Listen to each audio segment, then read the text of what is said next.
مجھے ایک صاحب نے سوال پوچھا، کہنے لگے میلاد کس کو منانا چاہیے؟ میں نے کہا اس بیٹی کو منانا چاہیے میلاد جو زندہ ہوتی تھی تو دفن کر دیا جاتا تھا، پر میرے رسول نے فرمایا اب جو بیٹی پالے گا نا میں اس کا بازو پکڑ کے جنت میں ساتھ لے کے جاؤں گا۔ میں نے کہا میلاد اس ماں کو منانا چاہیے جس کا بیٹا گلے میں رسی ڈال کے ماں کو منڈی میں بیچ آتا تھا۔ میرے مصطفیٰ کریم نے فرمایا جنت 7 آسمانوں کے اوپر سدرۃ المنتہا کے پاس تھی، پر میں نے وہاں سے کھینچ کے لا کے ماں کے قدموں کے نیچے رکھ دی ہے۔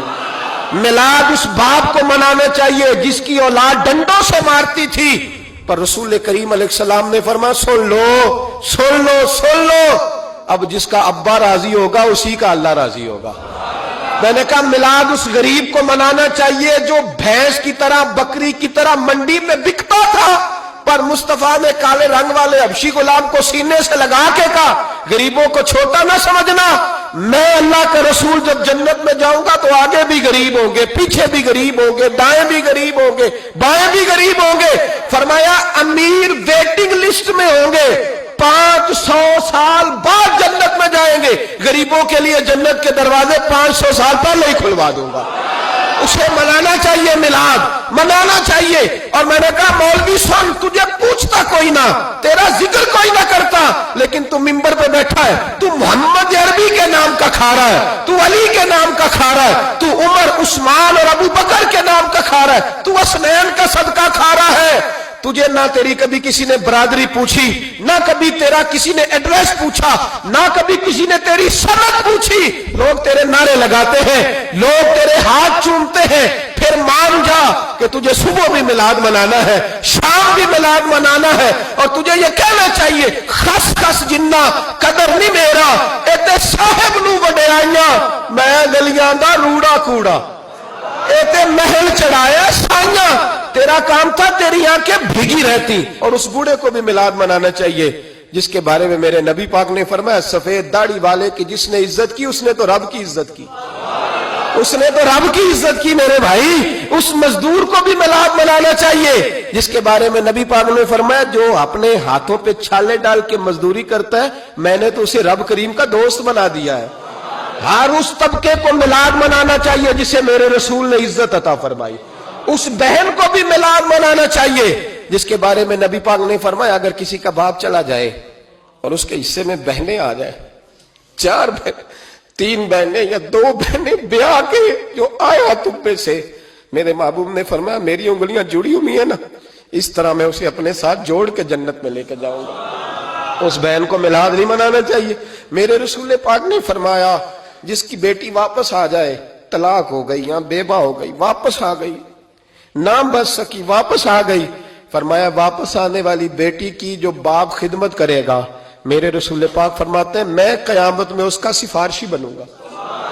تو اس بیوہ کو اور طلاق یافتہ کو میلاد نہیں منانا چاہیے، وہ اس رسول کا ذکر نہیں کرے گی جس نے اتنا درجہ دے دیا، اتنا نواز دیا، اور تجھے تو صبح و شام میلاد کرنا چاہیے تھا، تجھے تو صبح و شام درود کرنا چاہیے تھا، سلام کے گجرے بھیجنے چاہیے، یا رسول اللہ کہتے تیری زبان جو ہے وہ ہر وقت تر رہنی چاہیے تھی، تو بحث کر رہا ہے، تو اس پہ دلیلیں دے رہا ہے، تو اس پر باتیں کر رہا ہے۔ حضرت عمر سے پوچھنا، حضرت عمر سے جناب اسامہ بن زید رضی اللہ تعالیٰ عنہ حضور کے غلام تھے، نبی پاک ان سے بڑا پیار کرتے تھے۔ ایک جنگ میں پیسے آئے تو حضرت عمر فاروق رضی اللہ تعالیٰ عنہ نے 25,000 دیا اپنے بیٹے کو، اور اسامہ بن زید کو 50,000 دینار دیے۔ بیٹا کہنے لگا ابا جی وہ تو چھوٹے ہیں میں بڑا ہوں، وہ حضور کے زمانے میں بچے تھے میں جہاد کرتا تھا، یہ آپ نے کیا کیا؟ تو حضرت عمر رو پڑے، کہنے لگے بیٹا یہ تیرے باپ کے سر پر جو عزت کے بال ہیں یہ مصطفیٰ کے اگائے ہوئے ہیں۔ یہ نبی پاک، اسامہ سے نبی پاک کا پیار بڑا تھا، حضور کی محبت بڑی تھی۔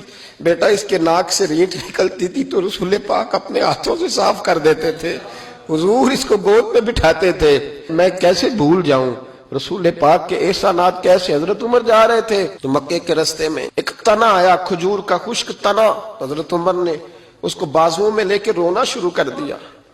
عمر کیا ہوا؟ کہنے لگے یہاں تو میں اونٹ چرایا کرتا تھا، یہاں اور میرا باپ مجھے مارا کرتا تھا، دیکھو آج عمر نعرہ لگاتا ہے تو کیسر و کسرا کہاں، او بھائی اصلہ نال جے نیکی کریے، ہاں اصلہ نال جے اصلہ نال جے نیکی کریے تے وہ نسلاں تاک نہیں بھول دے ہاں بے اصلاں نال نیکی کریے تے پھل کنڈیاں نال تول دے.